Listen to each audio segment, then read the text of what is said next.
Raden Mas Sawardi Suryaningrat. From 1922, also known as Ki Hajar Dewantara, which is also written as Ki Hajar Dewantara to reflect its Javanese sounds, was a leading Indonesian independence movement activist, writer, columnist, politician, and pioneer of education for native Indonesians in Dutch colonial times. Ki Hajar Dewantara was born in Yogyakarta on May 2, 1889 with the name Raden Mas Sawardi Suryaningrat. Dewantara was born into a noble family of Pura Pakualaman, Yogyakarta. He is the grandson of Kanjeng Gusti Pangeran Adipati Suryo Sosroningrat Paku Alam Tigo. His father is Pangeran Suryaningrat and her mother is Raden Ayu Sandia. Ki Hajar Dewantara was attended a Dutch-sponsored medical school but failed to complete the course. He was also active in the nationalist cause he belonged to a faction favoring direct action and the use of Western methods to destroy the power of the Dutch. He was also a member of the Bandung chapter of Sarekat Islam or Islamic Association.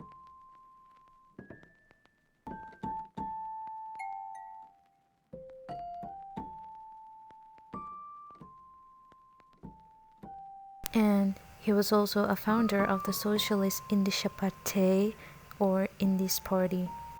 The founders of the Socialist Indonesia Party were Douwes Dekker, Cipta Mangunkusumo, and Suwardi Suryaningrat. The main purpose of the Indonesia Party is to build a sense of patriotism towards the homeland.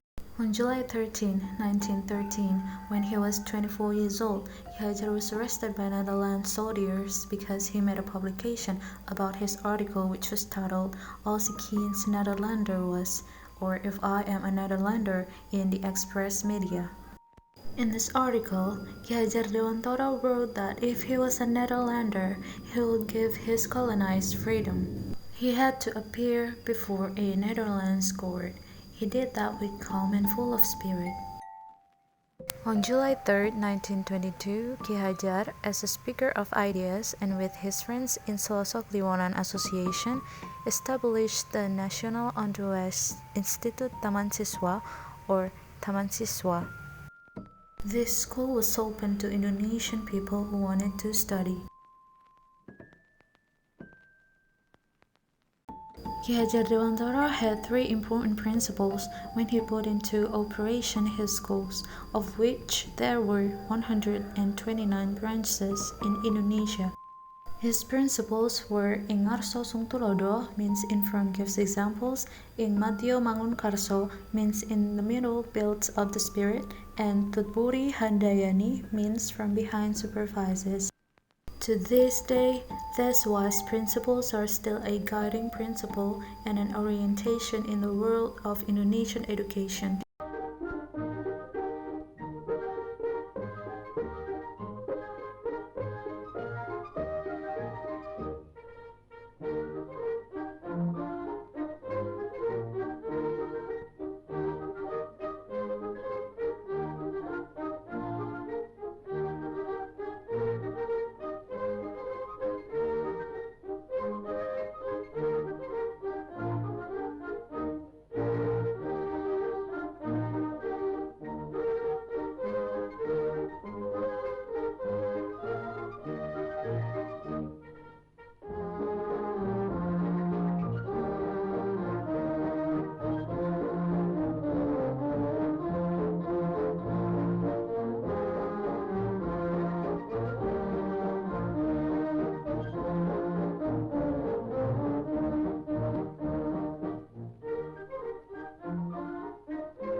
When Japan colonized Indonesia in 1942, during their occupation, they established many organizations to gain sympathy from the Indonesian people. One of the Japan organization is Putra.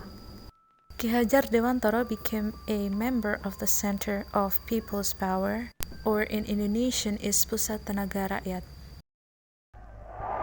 Saudara-saudara, sekali lagi, jawabnya haruslah aku seorang putra. Oleh karena aku tidak mau bernama anak yang durhaka. Saudara-saudara, sekarang saya ajak bersorak 3 kali. Putra! Putra! Putra! Hidup putra! Terima kasih.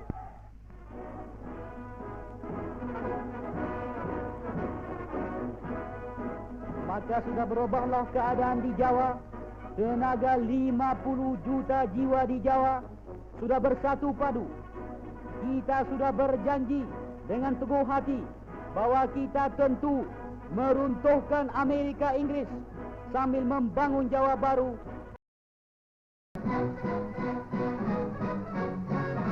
The other members of Putra are Soekarno, Muhammad Hatta, and Kiai Haji Mas Mansur.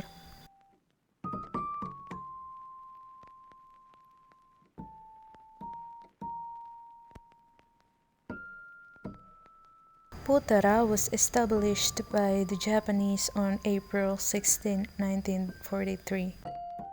The establishment of Putra was intended to replace the 3A movement, which failed to attract the sympathy of the Indonesian people. In Japanese point of view, Putra's duty is to concentrate all the potential of the people to help Japan in the war. Putra was built by Japan to monitor dangerous people for Japan. Ki Hajar becomes a member of Putra in order not to be suspected and to be free to move. Putra was disbanded on the grounds because there was no financial assistance for the organization's operational activities, so the funds for its activities had to be found on its own without expecting much from the government. In essence, what the Indonesian leaders did was judged by the Japanese government to only benefit the Indonesian side. When Putra dispersed, Ki Hajar was chosen as a member of Naimuhu Bunkyon Kyokusayo. It is an educational organization which was made by Japan.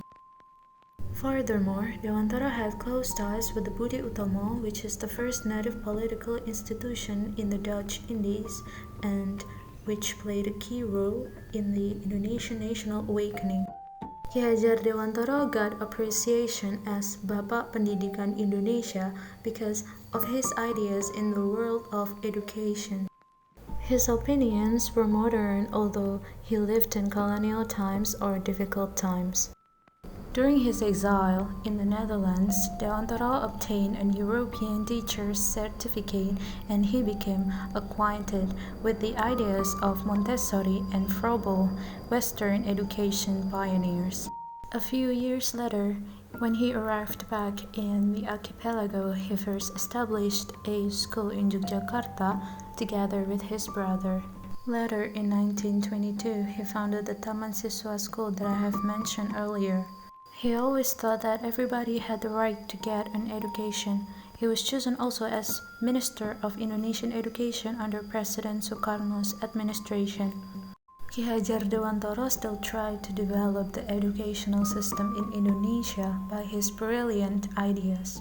When President Suharto commanded, Ki Hajar Dewantara was bestowed as Bintang Mahaputra. He was also called as a pioneer of the Indonesian press. His birthday was celebrated as Education Day or Hari Pendidikan Nasional. He passed away on April 26, 1959. Tapi sebenarnya ada pula langkah-langkah demokrasi yang kita adakan. Misalnya kita menghilangkan titulatur. Semua orang yang masuk. His wife Nyi Surtinah collected things which had been used by Ki Hajar and his family. There were about 3,000 things and then they were put at Dewantara Kirti Griya Museum Yogyakarta. perempuan yang sudah bersuami dan ni kalau perempuan yang belum bersuami. Dengan begitu lalu kita sama di dalam